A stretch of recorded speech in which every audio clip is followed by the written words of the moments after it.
रेशमी है।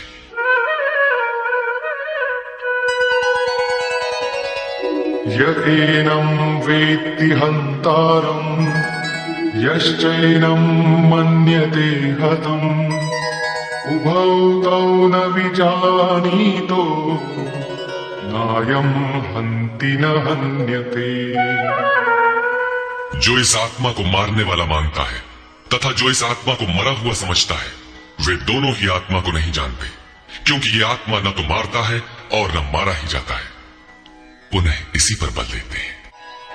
न जायते म्रियते वा कदाचित् नायं भूत्वा भविता वा न भूयः अजो नित्यः शाश्वतोऽयं पुराणो न हन्यते हन्यमाने शरीरे।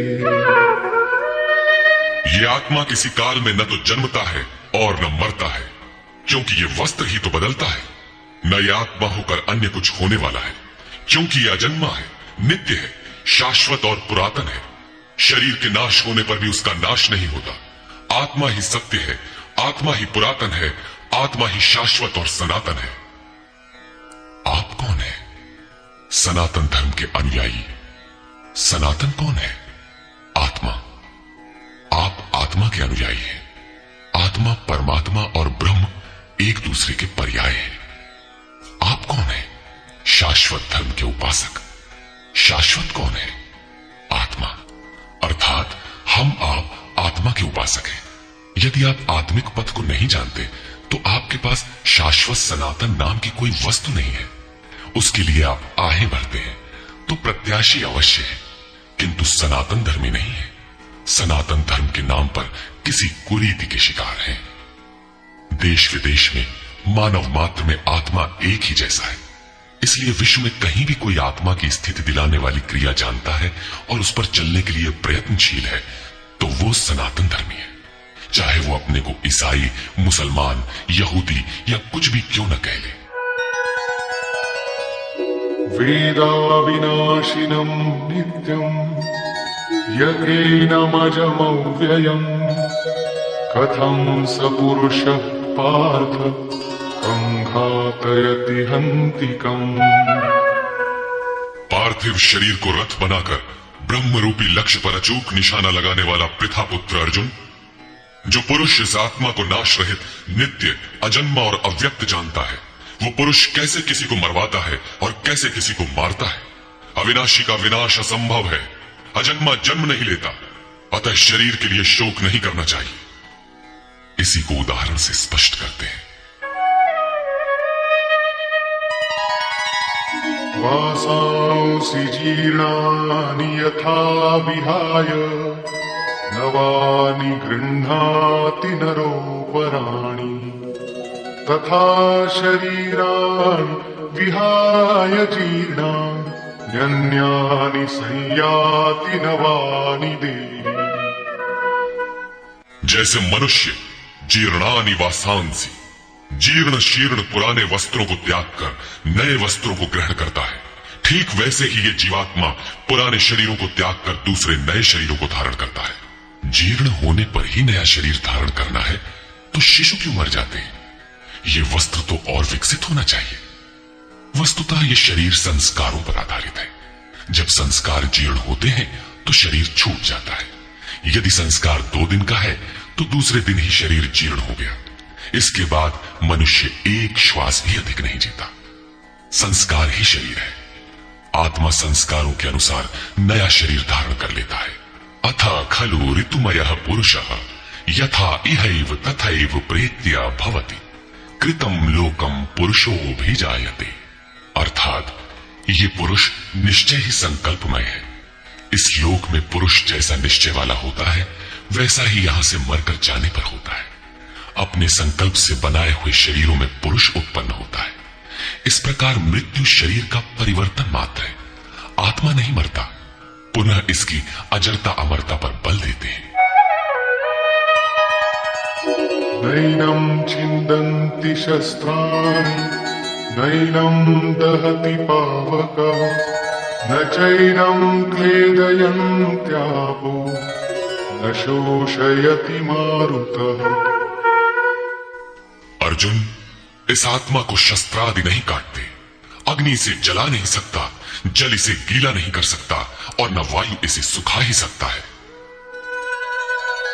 अच्छेद्यो यमदाह्योऽयम् अक्लेद्यो शोष्यैव च नित्यः सर्वगतः स्थाणुः अचलोऽयं सनातनः। ये आत्मा अच्छेद्य है, इसे छेदा नहीं जा सकता। ये अदाह्य है, इसे जलाया नहीं जा सकता। ये अक्लेद्य है, इसे गीला नहीं किया जा सकता। आकाश इसे अपने में समाहित नहीं कर सकता। ये आत्मा निसंदेह, अशोष्य, सर्वव्यापक, अचल, स्थिर रहने वाला और सनातन है। अर्जुन ने कहा था कि कुल धर्म सनातन है, ऐसा युद्ध करने से सनातन धर्म नष्ट हो जाएगा, किंतु श्री कृष्ण ने इसे अज्ञान माना और आत्मा को ही सनातन बताया। आप कौन है?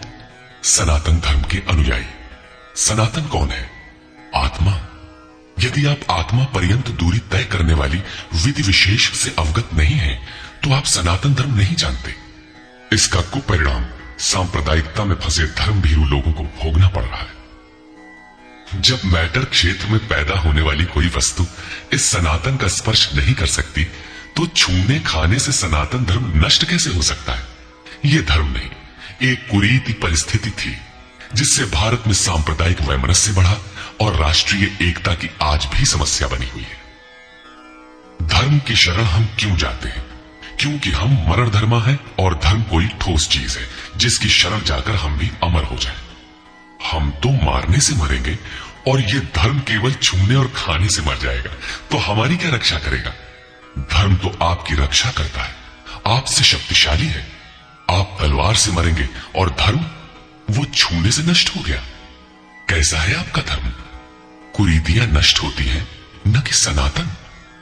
सनातन तो ऐसी ठोस वस्तु है जिसे शस्त्र नहीं काटते, अग्नि जला नहीं सकता, जल इसे गीला नहीं कर सकता। खान पान तो दूर, प्रकृति में उत्पन्न कोई वस्तु उसका स्पर्श भी नहीं कर पाती, तो वो सनातन नष्ट कैसे हो गया? ऐसी ही कतिपय कुरीतियां अर्जुन काल में भी थी। उनका शिकार अर्जुन भी था।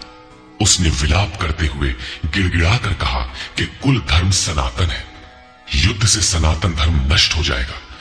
कुल धर्म नष्ट होने से हम अनंत काल तक नरक में चले जाएंगे। किंतु श्री कृष्ण ने कहा, तुझे ये अज्ञान कहां से उत्पन्न हो गया? सिद्ध है कि वो कोई कुरीति थी। तभी तो श्री कृष्ण ने उसका निराकरण किया और बताया कि आत्मा ही सनातन है। यदि आप आत्मिक पथ नहीं जानते, तो सनातन धर्म में आपका अभी तक प्रवेश नहीं हुआ है। जब ये सनातन शाश्वत आत्मा सबके अंदर व्याप्त है, तो खोजा किसे जाए?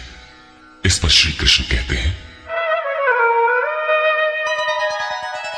अव्यक्तोऽयमचिन्त्योऽयम् अविकार्योऽयमुच्यते तस्मादेवं विदित्वैनं नानुशोचितुमर्हसि। ये आत्मा अव्यक्त अर्थात इंद्रियों का विषय नहीं है। इंद्रियों के द्वारा इसे समझा नहीं जा सकता। जब तक इंद्रियों और विषयों का संयोग है, तब तक आत्मा तो है, किंतु उसे समझा नहीं जा सकता। वो अचिंत्य है। जब तक चित्त और चित्त की लहर है, तब तक वो शाश्वत है तो, किंतु हमारे दर्शन, उपभोग और प्रवेश के लिए नहीं है। अतः चित्त का निरोध करें। पीछे श्री कृष्ण बता आए हैं कि असत वस्तु का अस्तित्व नहीं है और सत का तीनों कालों में अभाव नहीं है। वो सत है आत्मा। आत्मा ही अपरिवर्तनशील, शाश्वत, सनातन और अव्यक्त है।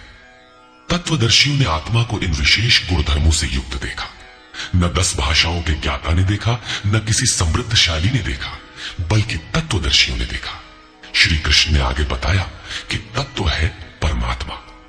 मन के निरोध काल में साधक उसका दर्शन और उसमें प्रवेश पाता है। प्राप्ति काल में भगवान मिलते हैं और दूसरे ही क्षण वो अपने आत्मा को ईश्वरीय गुणधर्मों से विभूषित देखता है। वो देखता है कि आत्मा ही सत्य, सनातन और परिपूर्ण है। ये आत्मा अचिंत्य है। ये विकार रहित अर्थात न बदलने वाला कहा जाता है। अतः अर्जुन, आत्मा को ऐसा जानकर तू शोक करने योग्य नहीं है। अब श्री कृष्ण अर्जुन के विचारों में विरोधाभास दिखाते हैं, जो सामान्य तर्क है। अथ चैनं नित्यजातं नित्यं वा मन्यसे मृतं तथापि त्वं महाबाहो नैवं शोचितुमर्हसि। यदि तू इसे सदैव जन्मने वाला और सदा मरने वाला माने, तब भी तुझे शोक नहीं करना चाहिए, क्योंकि जातस्य हि ध्रुवो मृत्युः ध्रुवं जन्म मृतस्य च तस्मादपरिहार्येऽर्थे न त्वं शोचितुमर्हसि। ऐसा मान लेने पर भी जन्मने वाले की निश्चित मृत्यु और मरने वाले का निश्चित जन्म सिद्ध होता है। इसलिए भी तू बिना उपाय वाले इस विषय में शोक करने लायक नहीं है। जिसका कोई इलाज नहीं, उसके लिए शोक करना एक अन्य दुख को आमंत्रित करना है। अव्यक्तादीनि भूतानि व्यक्तमध्यानि भारत अव्यक्तनिधनान्येव तत्र का परिदेवना। अर्जुन, संपूर्ण प्राणी जन्म से पहले बिना शरीर वाले और मरने के बाद भी बिना शरीर वाले, जन्म के पूर्व और पश्चात भी दिखाई नहीं पड़ते, केवल जन्म मृत्यु के बीच में ही शरीर धारण किए हुए दिखाई देते हैं। अतः इस परिवर्तन के लिए व्यर्थ की चिंता क्यों करते हो? इस आत्मा को देखता कौन है? इस पर कहते हैं,